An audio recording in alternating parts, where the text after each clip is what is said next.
HMPV ভাইরাসটা কিন্তু কোভিডের মতো নতুন ভাইরাস না। এটা 2001 সালে আবিষ্কার হয়। এটা মূলত হচ্ছে রেসপিরেটরি রুটে ছড়ায়, তার মানে শ্বাসযন্ত্রের মাধ্যমে এক মানুষ থেকে আরেক মানুষের মধ্যে এই ভাইরাসটা ছড়িয়ে পড়ে। লক্ষণ জ্বর, সর্দি, কাশি, গলা ব্যথা। যাদের আগে থেকে কোনো কোমরবিডিটি আছে, তার মানে হয়তো ক্যান্সার আছে বা সিওপিডি আমরা লাংসের ডিজিজ বলি, বা হার্টের কোনো সমস্যা আছে, তাদের ক্ষেত্রে কিন্তু এই লক্ষণগুলি খুব তীব্র আকার ধারণ করে। এই এইচএমপিভি ভাইরাসের চিকিৎসাটা আসলে কি? চিকিৎসা পুরোপুরি হচ্ছে সিমটোমেটিক। তার যদি জ্বর থাকে তাহলে জ্বরের জন্য প্যারাসিটামল নিবে, সর্দি কাশি যা থাকবে তার জন্য ওষুধ নিবে। এই ভাইরাসের জন্য কোনো ভ্যাকসিনও নেই বা আলাদা কোনো অ্যান্টিভাইরাল ওষুধও নেই।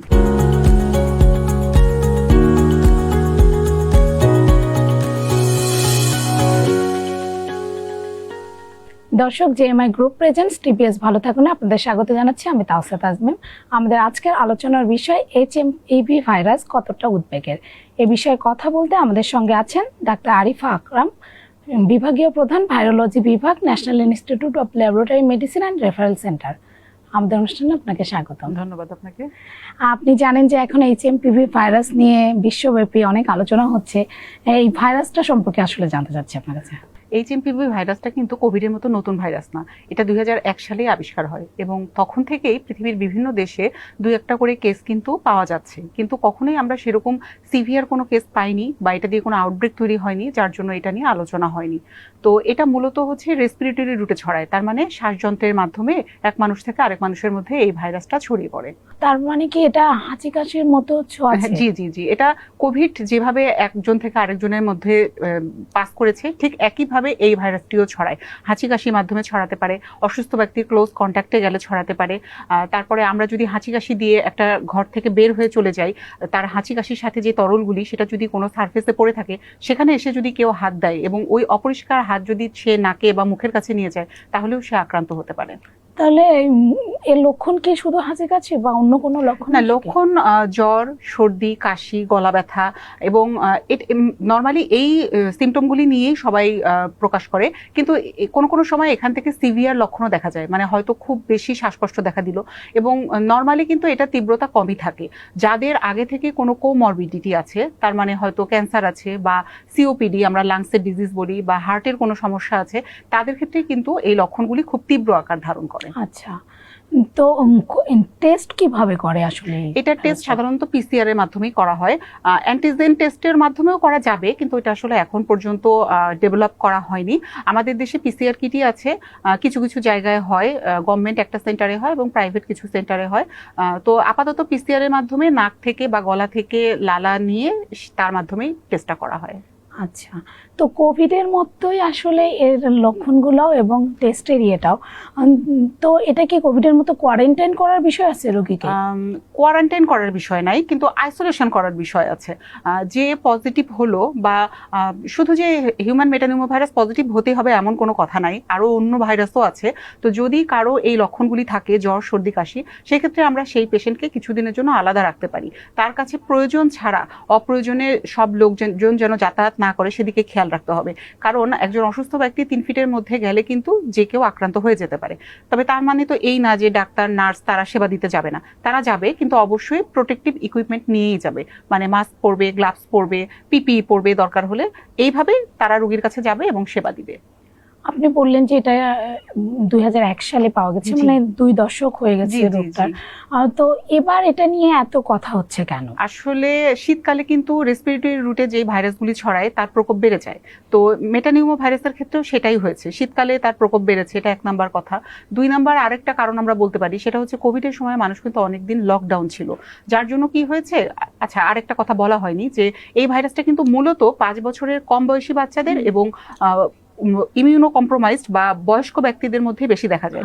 তো কোভিডের লকডাউনের সময় যেটা হয়েছে, এই 2 গ্রুপের লোকজন কিন্তু বন্দী ছিল, তো যার জন্য কি হয়েছে, ন্যাচারাল ইমিউনিটিটা ডেভেলপ করেনি। তো হঠাৎ করে যখন কোনো একটা ভাইরাস ব্যাকটেরিয়ার এক্সপোজারে তারা ঘরের বাইরে যাচ্ছে এবং আসছে, এক্সপোজারে আসছে, তখন কিন্তু তারা খুব দ্রুত আক্রান্ত হয়ে যাচ্ছে। আরেকটা জিনিস কিন্তু, যে মানুষ লকডাউনের পরে তাদের কিন্তু গ্যাদারিং, ট্রাভেলিং বলেন, এগুলো কিন্তু অনেক বেড়ে গিয়েছে। তো একসাথে যখন অনেক মানুষ এক জায়গায় আসছে, খুব স্বাভাবিক যে কোনো একটা ভাইরাস বা ব্যাকটেরিয়া দিয়ে ইনফেকশন হলে সেটা আর সবার মধ্যেও ছড়িয়ে যাবে। তো আর আরেকটা জিনিস হচ্ছে যে চীন জাপানে যেটা হয়, ওদের তো নর্মালি এত বেশি রোগী পাওয়া যায় না, তো ওদের ক্যাপাসিটির বাইরে যখন রোগী চলে আসে তখন ওরা একটা এমার্জেন্সি ঘোষণা করে। তো সেরকমই একটা ব্যাপার হয়েছে, কিন্তু আসলে কিন্তু এমন কোনো তীব্রতাতর কেস এখন পর্যন্ত পাওয়া যায়নি। ও চীনে আউটব্রেকের কারণে এটা নিয়ে উদ্বেগ, কারণ চীন নিয়ে কি মানুষ একটু ভয় পায় ভাইরাস? ব্যাপারটা এরকমই, আসলে চীন থেকে একবার কোভিড এসেছে। আবার খুব বেশি যদি সিভিয়ার কেস হতো তাহলে কিন্তু এটা থেকে সিডিসি বা WHO পাবলিক হেলথ এমার্জেন্সি ঘোষণা করতো। এখন পর্যন্ত এরকম কোনো ঘোষণাও আসেনি, তবে আমাদেরকে সতর্ক থাকতে বলা হয়েছে। চীনের পর কিন্তু ভারতেও কিছু ভারতেও রোগী 4টা কেস পাওয়া গিয়েছে গত 2 দিন আগ পর্যন্ত।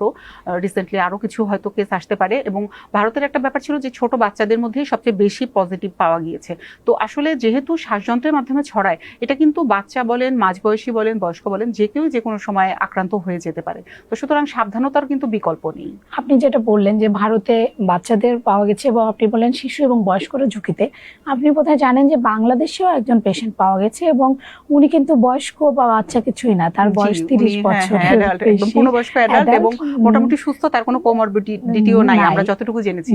তবে ব্যাপার হচ্ছে যে বাংলাদেশে কিন্তু এটাই প্রথম কেস না।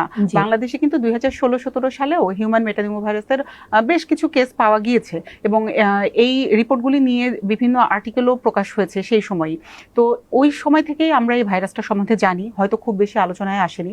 এটা নিয়ে আসলে দুশ্চিন্তা করার মতো কিছু নাই, যদি বিশেষ কোনো রিস্ক গ্রুপ পেশেন্টের মধ্যে এই ভাইরাসটা দিয়ে পজিটিভিটি না আসে। বাংলাদেশে যেই পেশেন্টে পজিটিভ হয়েছে তিনি মোটামুটি স্টেবল আছেন, হাসপাতালে আছেন, চিকিৎসা নিচ্ছেন। সামনে হয়তো আমরা আরো কেস পাবো, একজন পাওয়া গিয়েছে, আমরা আরো পাবো, কিন্তু আমরা যদি আমাদের প্রপার স্টেপগুলি, যেগুলি আমাদেরকে মেনে চলতে হবে সচেতনতার জন্য, সুরক্ষার জন্য, সেগুলি যদি মেনে চলতে পারি তাহলে এই ভাইরাস নিয়ে আসলে আতঙ্কের সেরকম কোনো বিষয় নেই। একজন যদি HMPV ভাইরাসে আক্রান্ত হয় এবং যদি স্বাস্থ্যবিধি না মানে, তাহলে কি তার থেকে অনেকের অবশ্যই তার থেকে অনেকে ছড়িয়ে যেতে পারে। সে হয়তো হাঁচি কাশি দিয়ে তার হাতটা পরিষ্কার করলো না, ওই অপরিষ্কার হাতেই সে ধরে নিলাম এখানে একটা টেলিভিশনের রিমোট আছে, যেটা একটা কমন জিনিস, সবাই হাত দেয়, সে ওই রিমোটটা টাচ করলো।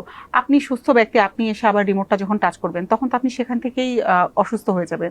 তো এই জন্য আমরা বারবারই বলি যে হাঁচি কাশির সময় রুমাল বা টিস্যু ব্যবহার করবে, এবং যদি টিস্যু ব্যবহার করে টিস্যুটা অবশ্যই ঢাকনাযুক্ত বিনে ফেলে দিবে, এবং ফেলে দেওয়ার পরে অবশ্যই হাতটা পরিষ্কার করে নিতে হবে সাবান দিয়ে বা স্যানিটাইজার দিয়ে, যেটা তার কাছে অ্যাভেলেবেল থাকে। এছাড়া সে মাস্ক ব্যবহার করবে। অসুস্থ ব্যক্তি যদি বাসায় বা হাসপাতালে এক্সপোজারে যেতে হয় তাহলে 3 ফিট ডিস্টেন্স মেনটেন করবে। তারপরও যদি যেতে হয় তাহলে মাস্ক বা পার্সোনাল প্রোটেক্টিভ যে ইকুইপমেন্টগুলি আছে সেগুলি ব্যবহার করবে। মোটামুটি এই জিনিসগুলি যদি আমরা ঠিক মতন মেনে চলি তাহলে কিন্তু আমরা এই ভাইরাস থেকে সুরক্ষিত থাকতে পারবো। আপনি বললেন যে আমাদের 16-17 সাল থেকে রোগী পাওয়া যাচ্ছে বাংলাদেশে, তো এই রোগীদের কি হসপিটালে ভর্তি হওয়ার প্রয়োজন হয়?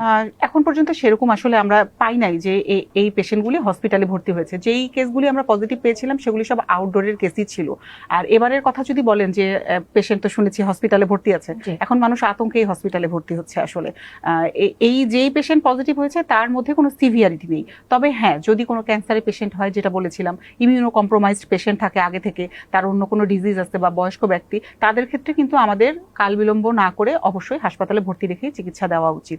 তাছাড়া নর্মালি মাইল্ড যেই কেসগুলি হয় তারা বাসায় চিকিৎসা নিতে পারে। বেশিরভাগ কেসে কি মাইল্ড হয়? বেশিরভাগ কেসেই মাইল্ড হয়। আপনি বোধহয় জানেন যে এখন আমরা 10 জন মানুষ দেখলে 4-5 জনে দেখছি যে হাসছি দিচ্ছে, কাশি হচ্ছে। তো এটা কি ভাইরাস? এটা তো আর HMPV না। আসলে আমরা তো ওইভাবে টেস্টও করিনি, হতেও পারে HMPV ভাইরাস। আবার আমাদের দেশে কিন্তু ইনফ্লুয়েঞ্জা খুবই কমন, ইনফ্লুয়েঞ্জাও হতে পারে। তো টেস্ট না করে তো আসলে বলা মুশকিল। আর আমাদের দেশে একটা ব্যাপার হচ্ছে, আমরা তো পেশেন্ট না আসলে আমরা তো আর টেস্ট করতে পারছি না। যদি আমরা একটা বড় সার্ভিলেন্সের রূপ দিতে পারতাম, যে প্রত্যেকটা হাসপাতাল থেকে যারা আউটডোরে এই হাঁচি কাশি বা জ্বর এই সিমটমগুলি নিয়ে আসছে তাদের স্যাম্পলগুলি কালেকশন করে আমরা একটা ডেটা জেনারেট করব, দেখব যে আসলে আমাদের দেশে হিউম্যান মেটানিউমোভাইরাস বলেন বা অন্য কোনো ভাইরাস বলেন তার প্রকোপটা কেমন, তাহলে হয়তো আমরা এই কেসগুলি সামনে আনতে পারতাম বা বুঝতে পারতাম যে কন্ডিশনটা কেমন। কিন্তু এরকম তো আসলে করা হচ্ছে না। তো এই HMPV ভাইরাসের চিকিৎসাটা আসলে কি?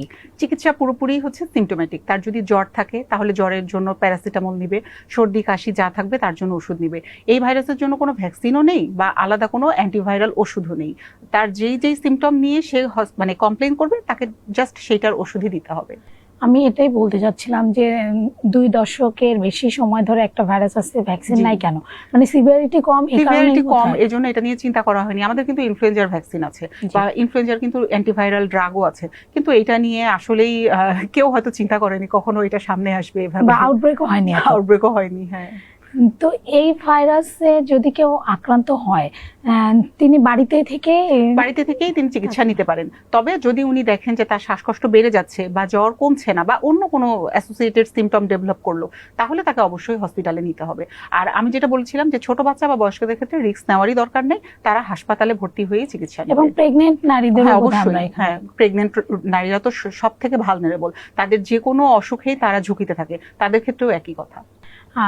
গত 8 জানুয়ারি আমাদের স্বাস্থ্য অধিদপ্তর সব হসপিটালগুলোকে এবং পোর্ট অফ এন্ট্রি, এয়ারপোর্ট সবখানে বলেছে যে সতর্কতামূলক ব্যবস্থা নিতে। জি।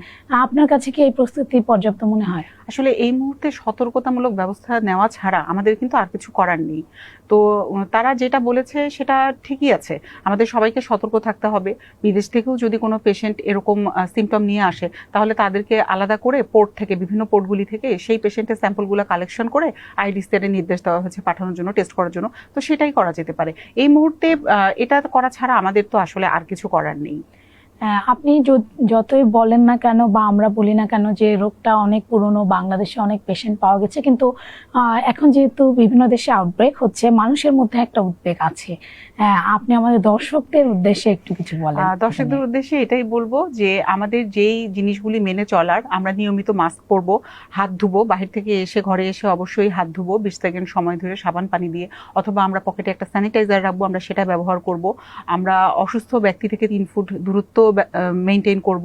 হাঁচি কাশি পরে টিস্যুটা আমরা অবশ্যই ঢাকনাযুক্ত বিনে ফেলবো, যেখানে সেখানে ফেলে দিব না। আমরা অনেকেই কিন্তু খোলা বিনে ফেলে দেই বা রাস্তার পাশে ছুঁড়ে ফেলে দিলাম, এভাবে কিন্তু অনেক মানুষ আক্রান্ত হয়। তো আমরা যদি এই জিনিসগুলি মেনে চলি, তাহলে কিন্তু আমরা একটা বড় মহামারী ঠেকাতে পারবো। এটা নিয়ে অযথা আতঙ্কের কিছু নেই। আমাদের সবার জায়গা থেকে যেটা করতে হবে, এই সচেতনতামূলক ব্যবস্থাগুলি নিতে হবে। এছাড়া আসলে এই মুহূর্তে প্যানিক হওয়ার কিছু নেই, আমাদেরকে সাবধান থাকতে হবে, নিজেদের সুরক্ষা নিজেদের হাতেই। এই সতর্কতাগুলোর কথা বললে মানুষের কোভিড এর কথা মনে পড়ে। কোভিড তো মানুষ ভয় পায়, তো কোভিড এখন আর মানুষ ভয় পায় না। কোভিড এর মতো আতঙ্কের না, কিন্তু তারপরে সতর্ক হতে হবে। জি, সতর্ক হতে হবে। সতর্কতাটা সবচেয়ে বেশি জরুরি। আমরা যদি শুরু থেকেই মনে করি না আমরা মাস্ক পরবো না, আমাকে এই ভাইরাস অ্যাটাক করতে পারবে না, তাহলে তো হবে না। আমাদেরকে শুরু থেকেই সাবধান থাকতে হবে। আমরা অবশ্যই মাস্ক পরবো, আমরা অবশ্যই বাহির থেকে ঘরে এসে হাত সাবান পানি দিয়ে বা স্যানিটাইজার দিয়ে ধুয়ে ফেলবো। আমরা অসুস্থ ব্যক্তি থেকে দূরে থাকার চেষ্টা করব। তারপরও যদি যেতে হয়, তাহলে আমরা পার্সোনাল প্রোটেক্টিভ যে ইকুইপমেন্টগুলো আছে সেগুলি ব্যবহার করব। এবং হাঁচি কাশি দেওয়ার পরে আমরা টিস্যুটা যেখানে সেখানে ফেলবো না। অনেকেই দেখা যায় যে রাস্তার পাশে খোলা একটা বিনে বা রাস্তার ধারে ফেলে দিল, কিন্তু তার সংস্পর্শে আরো মানুষ কিন্তু আসে, ওই দিক দিয়ে অনেক মানুষ যাতায়াত করে, তারা কিন্তু সেভাবেও এক্সপোজ হয়ে যেতে পারে। তো আমরা একদম এই টিস্যুটা একটা ঢাকনাযুক্ত বিনেই ফেলবো এবং ফেলার পরে অবশ্যই হাত ক্লিন করে ফেলবো। তো আমরা মোটামুটি এই জিনিসগুলি যদি মেনে চলি, তাহলে আমরা শুধু HMPV ভাইরাস না, যে কোনো ভাইরাস থেকেই নিজেকে সুরক্ষিত রাখতে পারবো। তাহলে আতঙ্কিত না হয়ে সতর্ক এবং সচেতনতা জরুরি। আমাদেরকে সময় দেওয়ার জন্য ধন্যবাদ। ধন্যবাদ আপনাকে। এই ছিল JMI গ্রুপ প্রেজেন্টস TBS ভালো থাকুন। আমাদের সঙ্গে থাকার জন্য ধন্যবাদ।